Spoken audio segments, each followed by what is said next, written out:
In this video, we'll explore how to make digital handwritten notes using Notebook LM. Let's get started.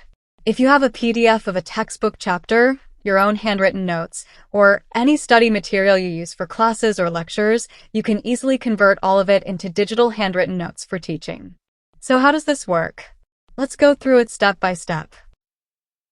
Open your internet browser. On the search bar, type notebooklm.google.com.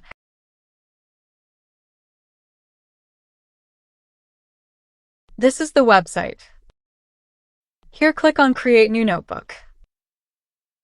If you already have a PDF of a book chapter, you can upload it directly.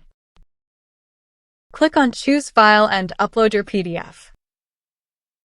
In this example, we've uploaded a chapter on forms of market in economics. Now, what comes next?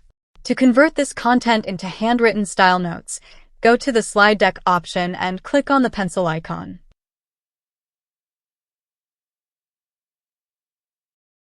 Here, you'll need to adjust a few settings. You can choose between detailed text slides or presenter-style slides, depending on your requirement.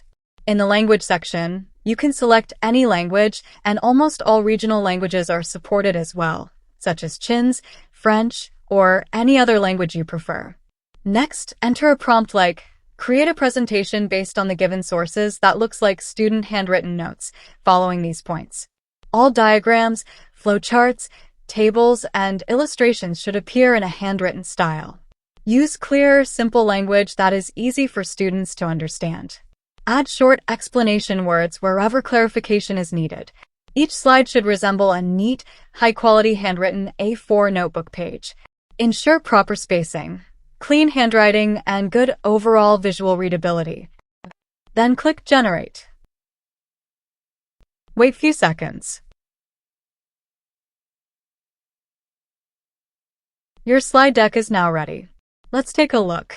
This is the first slide, followed by the second one. As you can see, the explanations are clear and easy to understand, and the content isn't overcrowded. Normally, Notebook LM adds too much text, which makes slides difficult to use directly, but that issue doesn't appear here. The content is well balanced and can be used straight away in your classes. All the important points are covered without any unnecessary details. From here, you can download the file as a PDF and either print it or use it as slides during your lectures. If you're serious about teaching on YouTube, growing your channel, and earning from it, learning how to use AI effectively is extremely important. If you found this video helpful, please like and share it. Thank you so much for watching, and I'll see you in the next video.